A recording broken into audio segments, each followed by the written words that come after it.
네, 태풍이 지금 어디까지 왔는지 또 지금 상황에서 어떻게 해야 피해를 최소화할 수 있을지 좀 직접 연결해서 들어보겠습니다. 기상청의 윤기한 통보관 연결되어 있습니다. 고생 많으시죠? 예, 안녕하십니까. 예. 지금 태풍은 어디 있습니까? 12시 현재 태풍 하에서는 강릉 네. 남남동쪽 약 한 100km 육상에 위치를 하고 있고요. 예. 시속 한 60km 정도로 해서 북진 중입니다. 그래가지고 아까 말씀하신 것처럼 14시 이내에 예. 강릉 앞바다로 이렇게 빠져나갈 걸로 예상을 하고 있고, 많이 이제 세력은 조금씩 약해지면서 예. 현재는 중心기압이 965, 그리고 중심에서 부는 바람이 32m 정도로 해서 일단 중급 태풍 정도로, 강태풍에서 중급 태풍으로 조금은 약화된 상태입니다. 예, 주말에 뉴스 보면서 동쪽으로 더 옮겨갔으면 좋겠다라고 생각을 했었는데 그건 아니었다면서요? 네, 해상으로 조금은 더 비켜갈 걸로 예상을 했는데, 네. 실제로 우리나라 주변에 우리나라 북서쪽에 있는 차고 건조한 공기하고 우리나라 동쪽에 있는 수분 다습한 고온 다습한 북태평양 고기압 사이에서 수축과 확장을 하는 있는데, 이번에 태풍은 약간 내륙 쪽으로 더 붙어서 네. 수단 부근으로 상륙을 해서 말씀하신 것처럼 동해안 스치듯이 이렇게 지나가는 걸로, 잠시 상륙해서 지나가는 걸로 그렇게 분석이 되었습니다. 네. 태풍 경로가 바뀌게 된 이유 같은 것들 뭐 여러 가지 분석도 해봐야 될 것 같고 뭐 해수면이라든가 이런 데 온도도 중요할 것 같다 그러는데 어떤 것들이 좀 이렇게 영향을 미쳤다고 보세요? 일단 태풍은 한마디로 주변 기압계에 의해서 네. 살아있는 진로를 이렇게 따라가거든요. 계속 변화되는 진로. 그런데 이제 주변 기압계가 그대로 있는 게 아니고 계속해서 변화를 합니다. 오늘의 조건에 의해서. 그래서 그런 주변 기압계가 근데 훨씬 큰 상태예요. 네. 태풍보다도 사이즈나 뭘 볼 때. 그래서 주변 기압계가 잠깐만 변화해서도 태풍은 약간 진로들이 약간 변경될 수 있거든요. 네. 그런 차원에서 이번에는 북태평양 고기압 쪽이 약간 그 균형에서 약간 더 우세해서 약간 내륙 쪽으로 붙지 않았나, 일단 현재는 조심스럽게 판단을 하고 있습니다. 네. 동해 쪽으로 해서 강릉 지나서 이제 빠져나갈 것 같다고 말씀하셨습니다만 그래도 지금 계속 전국이 다 태풍 영향권이 있는 건 맞습니까?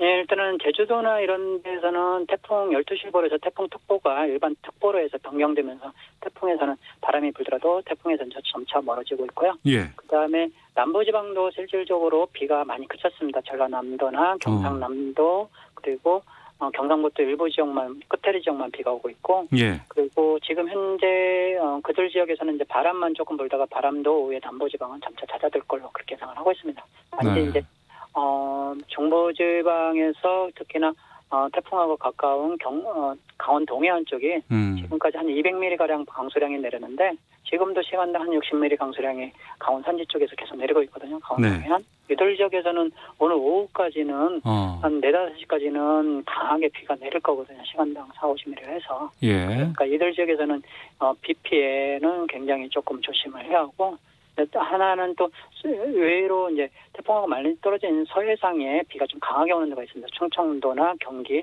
해안 쪽에. 이쪽은 우리나라 북서쪽에 있는 차고 건조한 공기하고 태풍에서 물고 온 공기가 서로 만나는 지역입니다. 네.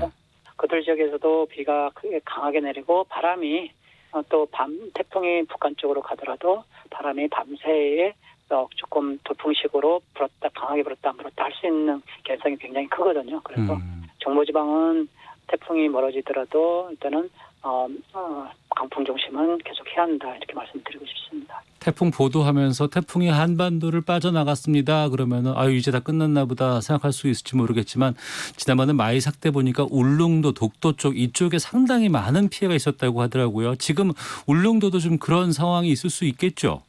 네, 울릉도는 현재 다행히 비는 많이 내리고 있지 않고요. 비는 굉장히 약해진 상태이고, 바람은 계속해서 남풍 형태로 해서 강하게 불고 들어가고 있습니다. 예. 그래서 파도로 인한 피해는 계속 가능성이 커서 이들 지역에서 울릉도 쪽에서는 파도에 대한 피해나 강풍에 대한 피해는 계속 좀 주의를 해야 합니다. 네. 지난번 마이삭 때는 강풍 때문에 피해가 상당히 컸습니다. 뭐 부산에 유리창이 뭐 깨졌다거나 뭐 이런 것들 많이 있었는데 이번 이 하이선은 비도 많이 내렸고 강풍도 상당히 좀 거셌다면서요. 일단은 이번 태풍이 약간 동쪽으로 치우치면서 마이삭보다도 네. 동쪽으로 치우치면서 일본 쪽에 좀 붙어서 왔거든요. 음. 그리고 이 태풍이 대한을 우리 남해안을 거칠 때 기온이 남해안이 마이삭보다는 기온이 한 1, 2도 정도 떨어졌어요. 마이삭이 지나가는 이후에 뒤집어 놔서. 예. 남해안 접근하면서 상당히 뭐 센 거는 마찬가지지만 그래도 약간 약화되는 마이삭보다 약하게 되는 그런 요인으로 작용을 했습니다. 그래서 일본 쪽으로 오면서 마찰력 그리고 해수면의 기온이 낮으면서 전반적으로 마이삭보다는 일본 지금도 강한 바람이 불지만 마이삭보다는 뭐 그렇게 더 강하지는 않았고요. 네. 대신 이제 아까 말씀드린 것처럼 동해안 이 태풍이 마이삭보다는 느립니다. 실질적으로 약간 느려서 영향받는 시간이 한두 시간 정도 더 깁니다. 그래서 비 오는 시간도 강원동해 쪽이 마이삭보다는 한두 시간 더 길게 오거든요. 네. 그래서 이런 부분을 한다고 하면 동해안 쪽에 비 피해 그리고 같은 바람이라도 조금 낮은 바람이라도 시간이 좀 길으니까 그걸로 인한 피해 이런 것들은 좀 계속 주의가 필요합니다. 네. 밤새 여러 가지 뭐 걱정됩니다라는 보도들 나오고 있으면서 특히 이제 좀 우려됐던 게 이제 해일 피해 얘기가 많이 있었거든요. 이제 해일은 괜찮습니까? 만조시각이 남해안 쪽이나 경남 동해안 쪽 만조시각이 오전에 있었어요. 오전에서 13시, 12시. 그때 이제 마침 바람이 북서쪽에서 불고 파도는 많이 일었지만 바람이 북서쪽에서 이렇게 부는 바람에 우리나라 서쪽에 지역에서 그래서 현재 고비가 넘었다고 하면 그들 쪽에 현재 피해가 없었다고 하면 네. 뭐 현재로서는 크게 더 피해 나지는 않지 않을까 이렇게 조심스럽게 예측하고 있습니다. 네. 12시 한 반 이제 향하고 있는데 지금 시점에서 가장 필요한 부분들 아니면은 최선의 대비 방안이 있다 그러면 어떤 걸 말씀해 주시겠습니까? 실질적으로 가장 지금도 강조할 수밖에 없는 곳이 비가 가장 많이 내리는 데가 강원 동해안하고 강원 산지거든요. 네. 이들은 시간당 60mm 이상 내리는 곳이 있는데 이 정도면 강한 소나기가 계속 몇 시간 동안 내린다는 거거든요. 그래서 네. 이들 지역에서는 침수가 지금보다도 더 될 수 있다. 그리고 침수로 인한 산지에 물먹어 있어서 산사태 같은 것들이 나타날 수 있다. 실질적으로. 그리고 이들 지역에서는 또 풍랑이나 파도가 동풍으로 인해서 많이 치고 들어오기 때문에 물이 빠지기가 좀 어렵거든요. 잘하면. 네, 이런 것에서 복합적으로 생길 수 있는 피해는 계속 주시를 해야 하고요. 그다음에 나머지 지역에서는 태풍이 지나갔다고 하더라도 우리나라 북서쪽에 차가운 공기가 있어서 차가운 공기와 태풍 사이에 기압차는 굉장히 크게 나타나고 있거든요. 그래서 강풍주의보가 계속 이어질 가능성이 큽니다. 특보가 해제되더라도. 네. 그래서 이들 지역에서는 계속 강풍에 대한 주의가 조금 더 필요합니다. 예. 위성 사진 보니까 이번 하이선이 상당히 크기도 크고 반경도 넓더라고요. 네. 완전히 우리나라가 이 태풍의 영향권에서 벗어나는 시점은 언제쯤으로 예상하면 될까요?